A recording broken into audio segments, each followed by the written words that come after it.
Hello hi, ഇന്നൊരു fish കറിയാണ് കേട്ടോ ഉണ്ടാക്കാൻ പോകുന്നത്. അത് ഉണ്ടാക്കാനായിട്ട് ചട്ടിയിലോട്ട് 2 സ്പൂൺ വെളിച്ചെണ്ണയും കുറച്ച് കടുകും കുറച്ച് ഉലുവയും ഇടുക.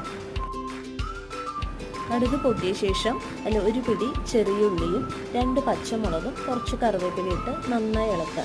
അതിലോട്ട് ഒരു തക്കാളി ഇടുക. അത് നന്നായി വഴറ്റി വന്ന ശേഷം 2 സ്പൂൺ മുളക് പൊടി, എരിവിനനുസരിച്ചിട്ട് നിങ്ങൾക്ക് എരിവ് കൂടുതലാണെന്ന് വെച്ചാൽ കുറച്ച് മുളക് പൊടി കൂടുതൽ ഇടാം കേട്ടോ.